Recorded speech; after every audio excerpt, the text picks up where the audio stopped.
बुद्ध दो हुए हैं।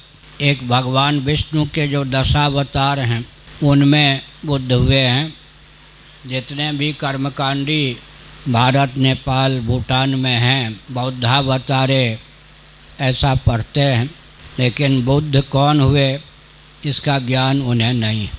एक बुद्ध हुए हैं नेपाल में, उनकी ससुराल भी नेपाल में, उनका जन्म भी नेपाल में, वो क्षत्रिय कुल में हुए हैं। उनको सिद्धि भले ही बौद्ध गया में हुई हो, लेकिन जन्मस्थल की दृष्टि से वो नेपाल में हुए हैं और क्षत्रिय कुल में हुए हैं। लेकिन भविष्य पुराण के अनुसार विचार करें तो ब्राह्मण कुल में बौद्धावतार हुआ है।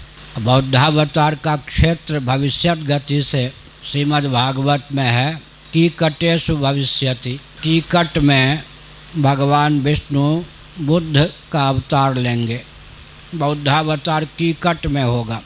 कीकट शब्द का प्रयोग ऋग्वेद में भी किया गया है और सायणाचार्य के भाष्य में यह कहा गया देश या क्षेत्र विशेष का नाम कीकट है, लेकिन वो क्षेत्र विशेष कौन है ऐसा वहाँ नहीं लिखा गया। श्रीधर स्वामी ने, जिन्होंने श्रीमद् भागवत पर भाष्य लिखा, श्रीधरी टीका आज पूरे विश्व में चर्चित है। चैतन्य महाप्रभु भी उस टीका पर लट्टू थे। उन श्रीधर स्वामी ने कीकट का अर्थ किया है गया क्षेत्र। कीकटेषु भविष्यति, कीकट का अर्थ गया किया है, गया क्षेत्र। हमने लगभग 10 वर्ष पहले ही यहाँ के कई महानुभावों से कहा कि गया क्षेत्र में, जैसे पुरुषोत्तम क्षेत्र है उसके अंतर्गत पुरी है। पुरी का नाम ही पुरुषोत्तम क्षेत्र नहीं है, पुरुषोत्तम क्षेत्र के अंतर्गत पुरी है। इसी प्रकार कीकट क्षेत्र के अंतर्गत गया भी है। चारों ओर अनुसंधान होना चाहिए कि ब्राह्मण कुल में भगवान बुद्ध का अवतार कहाँ हुआ। कुछ महानुभावों ने 4 साल पहले लगभग बताया, एक टीले पर ब्राह्मणों का गांव है और वहाँ बुद्ध की प्राचीन मूर्ति है। मैं एक संकेत कर दूं, अग्नि पुराण में भगवान बुद्ध का ध्यान बताया गया।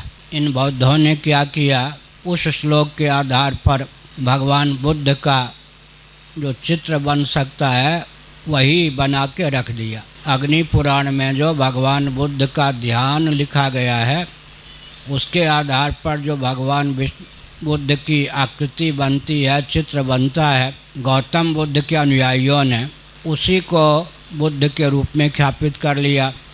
दूसरी बात क्या है, अमर सिंह हुए हैं जिन्होंने अमरकोश की रचना की। वो बौद्ध थे, उन्होंने बहुत ही चतुराई का परिचय दिया। भगवान बुद्ध और गौतम बुद्ध के नाम एक साथ लिख दिया, बीच में विभाजक के रूप में एक शब्द का प्रयोग कर दिया जिसका अर्थ लोग नहीं समझ पाते कि विभाजक है, ताकि भविष्य में लोग ब्राह्मण कुल में अवतीर्ण बुद्ध को भूल जाएं, गौतम बुद्ध ही बुद्ध के रूप में चर्चित हो जाए। एक और कारण है, गौतम गोत्र दोनों बुद्ध का था। क्षत्रिय कुल में उत्पन्न बुद्ध का गोत्र भी गौतम और ब्राह्मण कुल में गया क्षेत्र में उत्पन्न बुद्ध का गोत्र भी।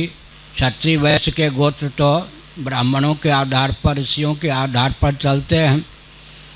इस भ्रम के कारण भी, दोनों का गोत्र मिलने के कारण भी ब्राह्मण कुल में उत्पन्न जो हमारे विष्णु के अवतार बुद्ध, उनको हम लोग भूल गए।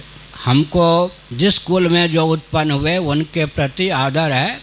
आदर्श कोई भी हो सकते हैं, इसको लेकर कोई परहेज नहीं। क्या हम भगवान राम को ब्राह्मण कुल में उत्पन्न सिद्ध करेंगे? नहीं, हमारे आराध्य हैं लेकिन क्षत्रिय वंश में हुए। भगवान श्री कृष्ण को क्या हम ब्राह्मण बनाना चाहेंगे? क्षत्रिय कुल में होते हुए हमारे आराध्य हुए। लेकिन सत्य का गला न घोटा जाए,